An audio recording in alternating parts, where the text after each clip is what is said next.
উন্নয়নী যাত্ৰা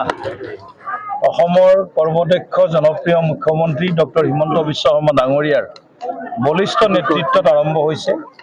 আৰু আমাৰ মাননীয় স্থানীয় বিধায়ক ডক্টৰ পৰমানন্দ ৰাজবংশী ডাঙৰীয়াই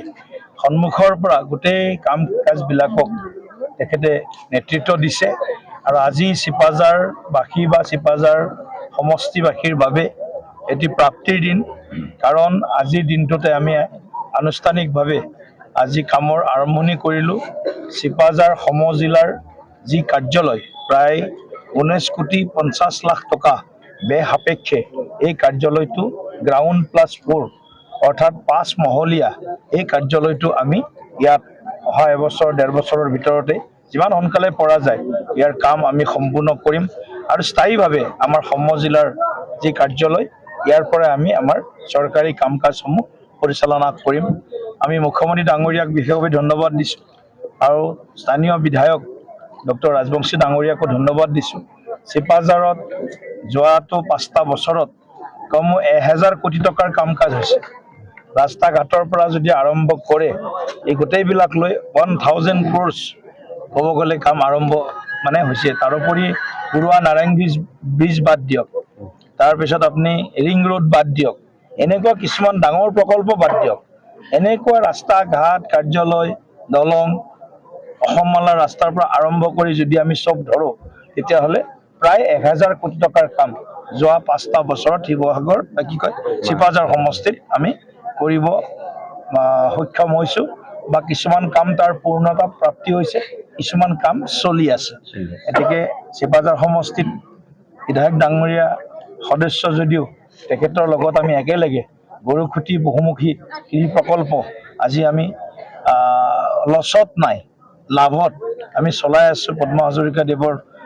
অধ্যক্ষতাত 12 কোটি টকা লাভ হৈছে নাই মই লাভত চলাই আছোঁ তাকে কৈছোঁ কিমান লাভ হৈছেতো আৰু আমি আপোনালোকে জানে এইবিলাক কথা ডিটেইলছত নাযাওঁ গতিকে এনেধৰণৰ কিছুমান প্ৰকল্প যি প্ৰকল্পই অসমৰ খিলঞ্জীয়া মানুহখিনিক আত্মনিৰ্ভৰশীল কৰা আৰু অসমত আমাৰ এক আত্মনিৰ্ভৰশীল অৰ্থনীতি সুদৃঢ় কৰাৰ যিটো পথ সেই পথটো শক্তিশালী কৰাৰ কাৰণে চিপাঝাৰৰ গৰুগুটি প্ৰকল্পই অসমত বিভিন্ন স্থানত আমি দেখিছোঁ এটা যিটো কওঁ আমি ৰাস্তা দেখুৱাইছে গতিকে এনেধৰণৰ বিভিন্ন আজি আপোনালোকে যদি চাবলৈ যায় চিপাঝাৰৰ সমজিলাটো হ'ল ইয়াৰ লগে লগে আজি আমাৰ যিটো চিপাঝাৰ মিউনিচিপাল বৰ্ডৰ কাৰ্যালয় আমাৰ প্ৰায় পূৰ্ণতা সম্পূৰ্ণ প্ৰাপ্তিৰ দিশত ঠিক তেনেকৈ আমাৰ পথৰুঘাট কৃষক স্মৃতি স্মাৰক তাতো আমাৰ বহুখিনি টকা আমি তাত আনিবলৈ সক্ষম হৈছোঁ তাৰো কাম হৈছে মিউজিয়ামৰ কাম ইতিমধ্যে সম্পূৰ্ণ হৈছে এনেকুৱা অলেখ কাম হৈছে অসমমালা ৰাস্তা একেবাৰে মঙলদৈ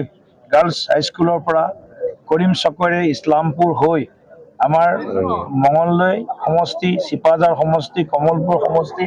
ৰঙিয়া সমষ্টিক সংযোগ কৰিছে 47 কিলোমিটাৰ ৰাস্তা 162 কোটি টকাৰে নিৰ্মাণ হৈ আছে গতিকে এইবিলাক ক'ব গ'লে আমাৰ বহুত সময় লাগিব গতিকে উন্নয়নৰ ক্ষেত্ৰত অসমৰ 126টা সমষ্টি ভিতৰত কিছু সমষ্টি বহুত বেছি দ্ৰুতগতিৰে যেনেকৈ আগবাঢ়ি গৈছে তাৰ ভিতৰত চিপাঝাৰো এটা অন্যতম কিন্তু চিপাঝাৰত আমাক আৰু অলপ সময় লাগিব আৰু 5 বছৰ আমাক লাগিব মিনিমাম অহা 5 বছৰ চিপাঝাৰত আমি আমাৰ যিটো প্ৰগতিৰ যিটো যাত্ৰা আৰম্ভ কৰিছোঁ সেইটোৱে পূৰ্ণতা প্ৰাপ্তি পাব লগা হ'লে অহা 5 বছৰ মিনিমাম আমাক আৰু সময় লাগিব যি সময়খিনিত আমাৰ চিপাঝাৰত বিভিন্ন ধৰণৰ আৰু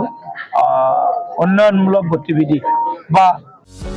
যিকোনো খবৰৰ বাবে যোগাযোগ কৰক আমাৰ এই নম্বৰত